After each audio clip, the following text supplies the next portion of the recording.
कोशिश कीजिए जितने लोग भी हैं मिलजुल करके नीतीश कुमार सहित कि साहब जो एंटी बीजेपी रीजनल पार्टियां हैं वो एक मोर्चे पर आए। अभी ये सवाल उठता है, अभी ये प्रधानमंत्री बनने का और बनाने का अभी कहां से सवाल आ रहा है। जो लोग ये माने सवाल बीच में पैदा कर रहे हैं वो लोग कंफ्यूजन क्रिएट करना चाहते हैं। उनसे बेहतर कोई भी हो सकता है।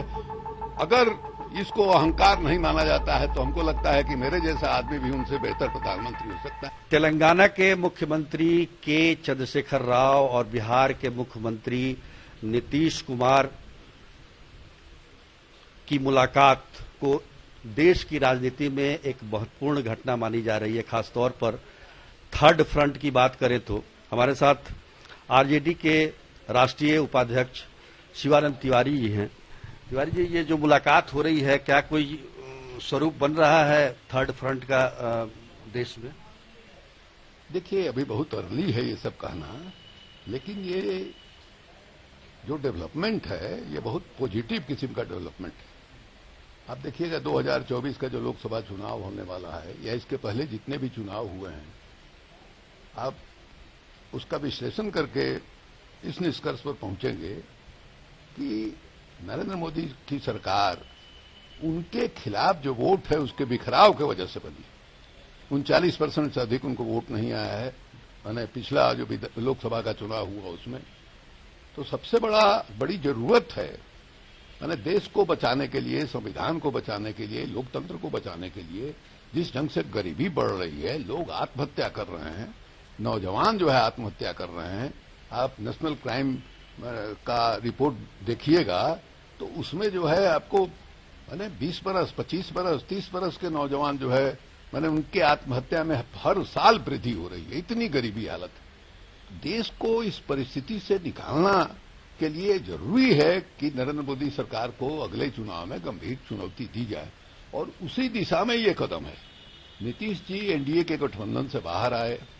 बाहर आने के बाद उन्होंने जो लालू यादव से तालमेल किया, समझौता किया, गठबंधन बनाया, उसका एक बहुत ही अच्छा संदेश जो है राजनीति में गया है और खास करके उन लोगों में एक उम्मीद पैदा हुई है जो लोग देश की मौजूदा हालत है और अपोजिशन की भी जो मौजूदा हालत है उसको देख के थोड़ा निराश हो रहे थे।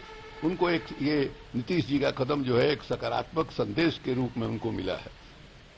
अब देखिएगा पिछला जो भी लोकसभा का चुनाव हुआ उसमें एनडीए गठबंधन को बिहार से 39 सीट जो है लोकसभा में मिली थी। उसमें 17 तो नीतीश कुमार के ही लोग हैं लोकसभा में, ये 17 तो सीधे घट गया।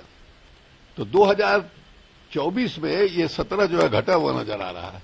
और दूसरा, आप जिस आधार पर मैंने वोट की गणित है को लोग देखते हैं, उस आधार पर अगर आप देखिएगा तो ये जो गठबंधन बना है मैंने लालू यादव के साथ नीतीश कुमार का, इसको देखते हुए लगता है कि 39 में 1-2 सीट भी भारतीय जनता पार्टी के लिए हासिल करना जो है वो हिमालय पहाड़ पर चढ़ने की तरह है।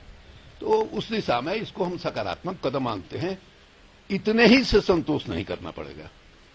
नीतीश जी के ऊपर जवाबदेही है। नीतीश जी को हमको लगता है कि एक कोशिश ये करनी चाहिए कि जो क्षेत्रीय दल हैं और जो भाजपा के विरोध में हैं और जो केंद्र के शासन से प्रताड़ित हैं, भेदभाव से परेशान हैं, जिस तरह से मैंने एक ढंग से गला दबाया जा रहा है। एक तरफ जो प्रधानमंत्री कहते हैं कि मैंने कोऑपरेटिव फेडरलिज्म, और दूसरे तरफ आप देखिएगा कि जो हिस्सा स्टेट को मिलना चाहिए वो भी नहीं मिल रहा है। कोरोना काल में जो जीएसटी की वजह से घाटा लगा, इसके अलावा पेट्रोल और डीजल पर टैक्स नहीं बढ़ा के आपने लेवी बढ़ाना शुरू किया जो राज्यों को जिसमें हिस्सेदारी नहीं मिलती है। तो इन सबको एक साथ जोड़ने की कोशिश जो है उस काम में नीतीश कुमार जी को लगना चाहिए।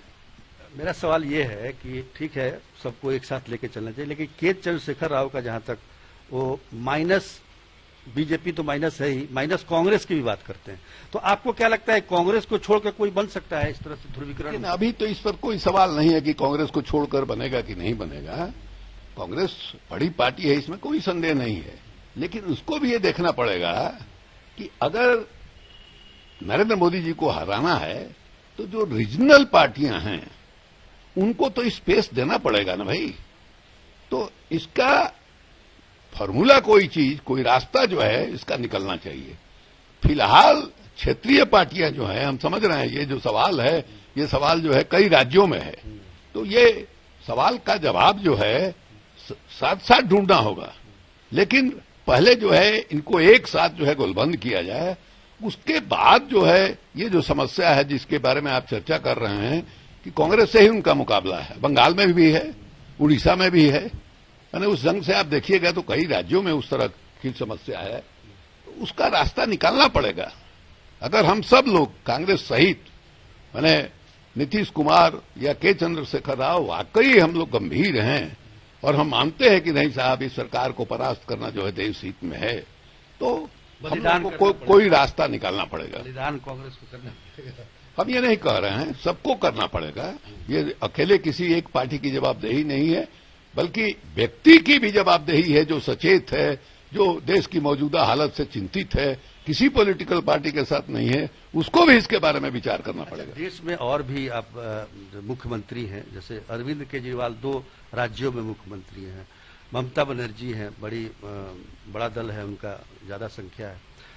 ऐसे में आपको लगता है नीतीश कुमार देश के प्रधानमंत्री के उम्मीदवार के तौर पर कितने मतलब सक्षम होंगे या बन पाएंगे? ये हमको लगता है कि जो मूल सवाल है उसको भटकाने के लिए ये सवाल जो है पैदा किया जाता है। प्रधानमंत्री बनने का भी सवाल कहाँ है भाई?